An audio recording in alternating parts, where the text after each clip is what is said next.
వరంగల్ హనుమకొండ జిల్లా ఎలకతుర్తిలో రేపు జరగనున్న బీఆర్ఎస్ పార్టీ రజతోత్సవ సభను ఏర్పాటు స్థలాన్ని పరిశీలించారు మాజీ మంత్రి సిద్దిపేట ఎమ్మెల్యే తన్నీరు హరీష్ రావు.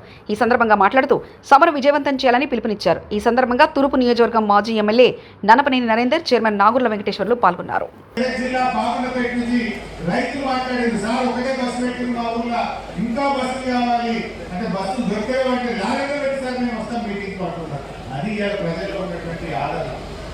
రైతులకు కాంగ్రెస్ ప్రభుత్వం వచ్చినాక రుణమాఫీ కాలేదు, రైతు బంధు రాలేదు, రైతులకు సాగునీరు కూడా కాని పరిస్థితి. నీళ్లు లేక కాదు, పాలన చేతగా దేవాదుల మోటార్లు 45 రోజులు ఆలస్యంగా ప్రారంభం కావడం వల్ల లక్షల ఎకరాల్లో వరంగల్ జిల్లాను పంట నిండబెట్టింది ఇవాళ కాంగ్రెస్ ప్రభుత్వం.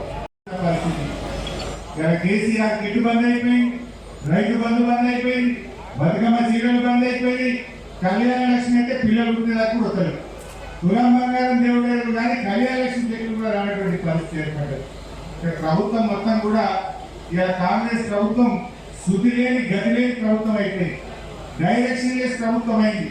క్యాబినెట్ లో కాంగ్రెస్ ప్రభుత్వంలో ఒక శుద్ధి లేదు, చాలా ఒక మాట మాట్లాడుతూ ఉన్నారు. ఇలా రాష్ట్ర ఆదాయం తగ్గుముఖం పట్టింది. బీఆర్ఎస్ ప్రభుత్వం ఉండగా ఏటా 12% రాష్ట్ర ఆదాయాన్ని పెంచింది బీఆర్ఎస్, సంపద పెంచింది, పేదలకు పంచింది. కానీ కాంగ్రెస్ వచ్చిన తర్వాత ప్రభుత్వ ఆదాయం మైనస్ లోకి పోయింది. జిఎస్టీ తగ్గింది, శాంక్షన్ రిజిస్ట్రేషన్ తగ్గింది, ఎక్సైజ్ ఆదాయం తగ్గింది, మైనింగ్ ఆదాయం తగ్గింది, ఆర్టీఏ వెహికల్ రిజిస్ట్రేషన్ ఆదాయం తగ్గింది. ఓవరాల్ గా ఈ ప్రభుత్వ వైఫల్యం వల్ల పాలన చేతగాక మొత్తం పరిపాలన కుంటుపట్టేటువంటి పరిస్థితి మనకి రాష్ట్రంలో కనబడతా ఉంది. ఇక రేవంత్ రెడ్డి గారు కేవలం మాటల మనిషిగానే మిగిలిపోయింది తప్ప చేతల్లో ఫెయిల్ అయిపోయింది.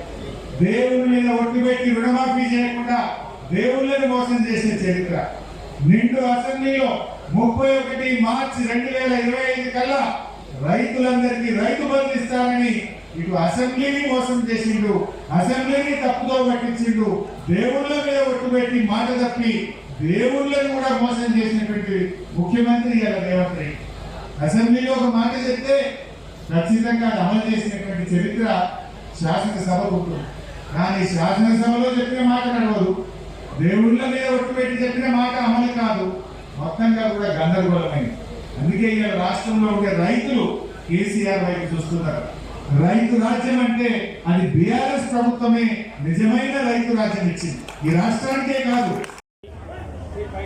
24 సంవత్సరాలు కంప్లీట్ చేసుకొని 25వ సంవత్సరంలో అడుగు పెడుతున్న సందర్భంలో ఎల్కతుర్తి మండల కేంద్రంలో కేసీఆర్ గారి నాయకత్వంలో బ్రహ్మాండమైనటువంటి బహిరంగ సభ జరగబోతూ ఉంది. ఈ సభకి తెలంగాణ రాష్ట్ర వ్యాప్తంగా లక్షలాది మంది తరలి వస్తూ ఉన్నారు. ఇవాళ సభా ప్రాంగణంలో బ్రహ్మాండమైనటువంటి ఏర్పాట్లు జరుగుతూ ఉన్నాయి. కేసీఆర్ గారి సూచనల మేరకు ఈ సభా ప్రాంగణం అంతా కూడా గులాబీమయమైపోయింది. ఇప్పుడే ఈరోజే ప్రజలు తండోపతండాలుగా వచ్చి ఈ ఏర్పాట్లను, ఇక్కడ జరుగుతున్న కార్యక్రమాలన్నీ సమీక్షిస్తూ ఉన్నారు, చూస్తూ ఉన్నారు. ఇవాళ సభా ప్రాంగణంలో ప్రజలకు సంబంధించినటువంటి అన్ని సౌకర్యాలను కూడా కంప్లీట్ చేయడం జరిగింది. మరి ఎల్ఈడీలు కావచ్చు, స్టేజ్ కావచ్చు, కళాకారులకు స్టేజ్ కావచ్చు, అలాగే మరి వాటర్ ఫెసిలిటీ కావచ్చు, అలాగే చల్లా ప్యాకెట్లు కావచ్చు, మరి వస్తున్నటువంటి మహిళలకు కూడా మరి అన్ని ఏర్పాట్లు, మరి టాయిలెట్ సౌకర్యాలు కావచ్చు, ఎవరైనా అస్వస్థత గురైతే కూడా మరి ఫస్ట్ ఎయిడ్ కిట్స్ కావచ్చు, మరి మొబైల్ వ్యాన్స్ కావచ్చు, వాళ్ళను హాస్పిటల్ తరలించడానికి మరి అన్నీ కూడా మరి బ్రహ్మాండమైన ఏర్పాటు జరుగుతూ ఉంది. ఈ సభ మన అందరి సభ, ఇది తెలంగాణ రాష్ట్ర సమితి యొక్క పండుగ, పుట్టినరోజు పండుగ కనుక ప్రజలు పెద్ద ఎత్తున తరలి రావాలని, ఈ సభను విజయవంతం చేయాలని ఈ సందర్భంగా తెలియజేస్తాను.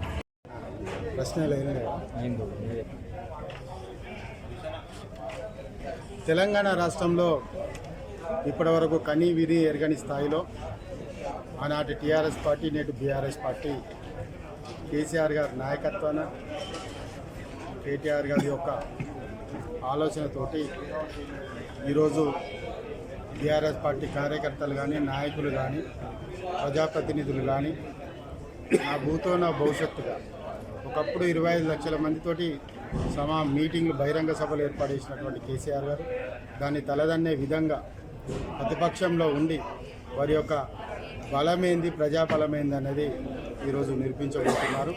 రేపు దానికి నిలువెత్తు సాక్ష్యం ప్రజల యొక్క హాజరే.